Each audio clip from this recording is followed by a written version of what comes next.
Hi friends, அனைவருக்கும் வணக்கம். நாம இன்னைக்கு ஃப்ரூட் சலட் கொஞ்சம் டிஃப்ரெண்ட்டாக அதே டைமில் ரொம்ப டேஸ்ட்டாக எப்படி செய்யலான்னு பார்க்கலாங்க. நார்மல் ஃப்ரூட் சலட்டை விட இந்த மாதிரி செஞ்சு கொடுங்க. குழந்தைங்க ரொம்ப விரும்பி சாப்பிடுவாங்க. நமக்கு சித்திரை ஒன்றுக்கு நிறைய ஃப்ரூட்ஸ் வாங்குவோம். ஸோ அவ்வளோ ஃப்ரூட்ஸையும் நம்மளால் சாப்பிட முடியாது.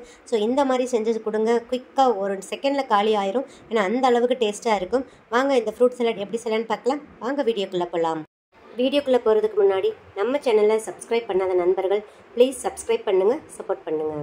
வாங்க இப்போ வீடியோக்குள்ளே போகலாம்.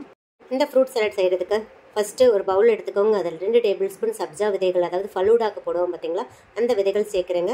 கொஞ்சமாக தண்ணி ஊற்றிட்டு ஒரு 10 நிமிஷத்துக்கு ஊற வச்சுருங்க. நல்லா புசுன்னு ஊறிடுங்க. இது உடம்புக்கு ரொம்ப நல்லது. அதே மாதிரி குளிர்ச்சியையும் தரும். நெக்ஸ்ட்டு ஒரு பவுல் எடுத்துக்கோங்க. 2 table spoon custard powder சேர்க்குறேங்க.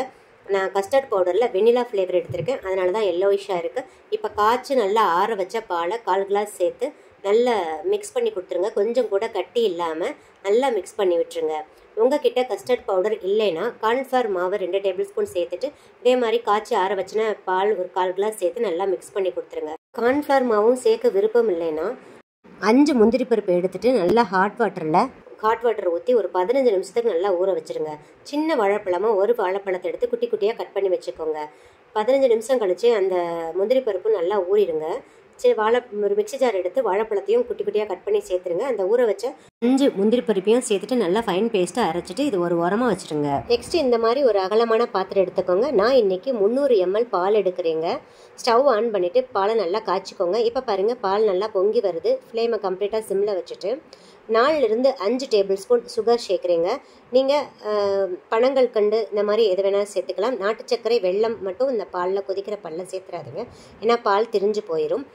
White sugar avoid பண்ணணும்னு நினைக்கிறவங்க பனங்கல்கண்டை நல்லா மிக்சியில் போட்டு ஓட விட்டுட்டு இந்த மாதிரி சேர்த்துக்கலாங்க. எங்கிட்ட இன்றைக்கி பனங்கல்கண்டு இல்லை, அதனால தாங்க நாங்கள் ஒயிட் சுகர் சேர்க்குறேன். முடிஞ்ச அளவுக்கு ஒயிட் சுகரை அவாய்ட் பண்ணிக்கோங்க. இப்போ இந்த மாதிரி ஒரு கரண்டியை வச்சு நல்லா மிக்ஸ் பண்ணிகிட்டே இருங்க. ஒரு 5 மினிட்ஸில் நம்ம சேர்த்த சுகர் எல்லாம் நல்லா மெல்ட் ஆயிருங்க. இப்போ கம்ப்ளீட்டாக ஃப்ளேமை சிம்மில் தாங்க இருக்கணும். சிம்மில் வச்சுட்டு நம்ம எடுத்து வச்சுருக்கிற கஸ்டர்ட் பவுடரை நல்லா ஊற்றிட்டு மிக்ஸ் பண்ணிக்கிட்டே, வீடியோவில் காமிக்கிற மாதிரி நல்லா மிக்ஸ் பண்ணிக்கிட்டே ஊற்றிக்கிட்டே இருங்க. அப்போ தான் கட்டிகள் இல்லாமல் ஸ்மூத்தாக நமக்கு மிக்ஸ் ஆகுங்க. இப்போ பாருங்கள், வீடியோவில் பாருங்கள், மிக்ஸ் பண்ணி கொடுத்துட்டே இருக்கும் போதே உங்களுக்கு பால் ஓரளவுக்கு கெட்டியாகுங்க. இந்த அளவுக்கு கெட்டியான போதுங்க. ஏன்னா ஆற ரொம்ப நல்லா கெட்டியாகும். அதனால் இந்த மாதிரி ஓரளவுக்கு கஞ்சி பதத்துக்கு வரவுமே நம்ம ஸ்டவ் ஆஃப் பண்ணிடலாங்க. உங்ககிட்ட கஸ்டர்ட் பேஸ்ட் இல்லைன்னா நம்ம வாழைப்பழத்தையும் முந்திரி பருப்பையும் சேர்த்து அரைச்சி வச்சுருப்போம் பார்த்தீங்களா, அதை இந்த மாதிரி ஒரு 5 மினிட்ஸ்க்கு சிம்மில் வச்சுட்டு சேர்த்துட்டு நல்லா மிக்ஸ் பண்ணி கொடுத்துட்டே இருங்க. ஆனால் இந்த அளவுக்கு கெட்டியாகாதுங்க, கொஞ்சம் கெட்டியாகும். ஸ்டவ் ஆஃப் பண்ணிடுங்க. இப்போ இது நல்லா ஆறட்டும். ஃப்ரிட்ஜில் வைக்கணும்னு அவசியம் இல்லைங்க. ஃபேன் காற்று கீழே வச்சாவே ஒரு 1/2 அன் ஹவரில் நல்லா ஆறிடுங்க. இப்போ பாருங்கள், இது கம்ப்ளீட்டாக ஆறிடுச்சு. இப்போ நம்ம தேவையான ஃப்ரூட்ஸ் எல்லாம் சேர்த்துடலாம். நான் ஒரு 1/4 கப் மாதுளம்பழம் சேர்க்குறேங்க. நெக்ஸ்ட்டு ஒரு 1/4 கப் க்ரீன் கிரேப்ஸ் எடுத்துருக்கேங்க. கிரேப்ஸையும் குட்டி குட்டியாக கட் பண்ணி சேர்த்துக்கோங்க. நெக்ஸ்ட்டு ஒரு சின்ன ஆரஞ்சு எடுத்து குட்டி குட்டியாக கட் பண்ணிவிட்டு அதையும் சேர்த்து விட்டுடுறேங்க.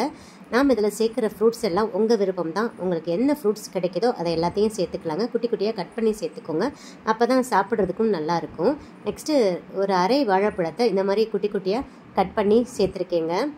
நெக்ஸ்ட்டு 1/4 கப் பன்னீர் திராட்சை எடுக்கிறேங்க. பன்னீர் திராட்சையை மட்டும் நல்லா வாஷ் பண்ணிவிட்டு சேர்த்துக்கோங்க. ஏன்னா இதில் அதிக அளவு பூச்சி மருந்து அடிப்பாங்க. ஸோ சால்ட் போட்டு நல்லா வாஷ் பண்ணிவிட்டு சேர்த்துக்கோங்க. பன்னீர் திராட்சையை நான் இன்றைக்கி கட் பண்ணலைங்க, முழுசாக சேர்த்துக்கோங்க. நெக்ஸ்ட்டு கொஞ்சமாக பாதாம், முந்திரி, வேர்க்கடலை, பிஸ்தா, உங்களுக்கு என்னென்ன நட்ஸ் கிடைக்குதோ அதை எல்லாத்தையும் இந்த மாதிரி தட்டி சேர்த்துக்கோங்க. இந்த நட்ஸ் சேர்த்தா ரொம்ப டேஸ்ட்டாக இருக்கும். இல்லைனாலும் உங்கள் விருப்பம் தான், இது ஆப்ஷனல் தாங்க. இப்போ கரண்டி வச்சு நல்லா மிக்ஸ் பண்ணி கொடுத்துருங்க. ஒயிட் சுகர் சேர்க்காதவங்க இந்த டைமில் நாட்டு சர்க்கரை அல்லது வெல்லம் எது வேணாலும் தட்டி சேர்த்துக்கலாங்க. இப்போ சேர்த்துட்டு நல்லா மிக்ஸ் பண்ணி கொடுத்துருங்க. ஏன்னா பால் கொதிக்கிறச்ச சேர்த்திங்கன்னா, நாட்டு சர்க்கரை, வெல்லம் இதெல்லாம் சேர்த்திங்கன்னா கண்டிப்பாக பால் தெரிஞ்சிடுங்க. ஸோ இந்த டைமில் சேர்த்துக்கலாங்க. முடிஞ்ச அளவுக்கு ஒயிட் சுகர் அவாய்ட் பண்ணிக்கோங்க.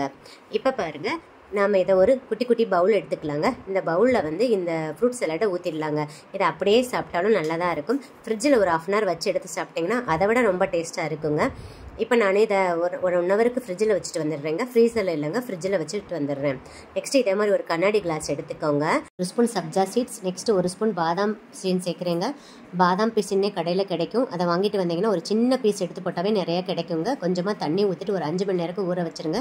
இந்த மாதிரி நல்லா பஞ்சு மாதிரி கிடைக்கும். இதை நம்ம சேர்த்துட்டோன்னா உடம்புக்கு நல்லதுங்க. பாதாம் பீஸுன்னு உடம்புக்கு ரொம்ப குளிர்ச்சியாக தரும். சைனஸ் ப்ராப்ளம் இருக்கிறவங்க அவாய்ட் பண்ணிக்கலாம்.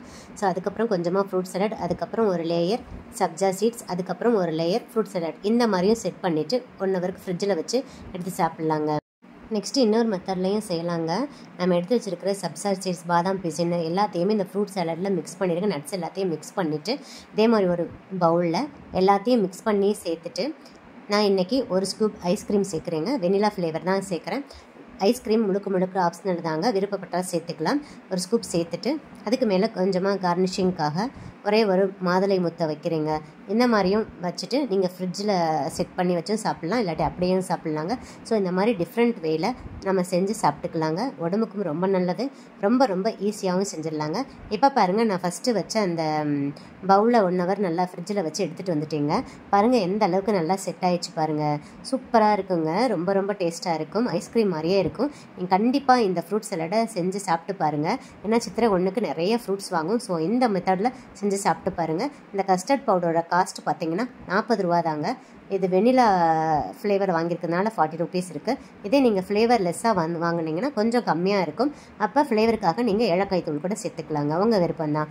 இந்த வீடியோ பிடிச்சிருந்தால் லைக், ஷேர், கமெண்ட் பண்ணுங்கள். மறக்காமல் சப்ஸ்கிரைப் பண்ணுங்கள். சுவை அறிந்திட சுவைத்து பாருங்கள். தேங்க்யூ. தேங்க்ஸ் ஃபார் வாட்சிங்.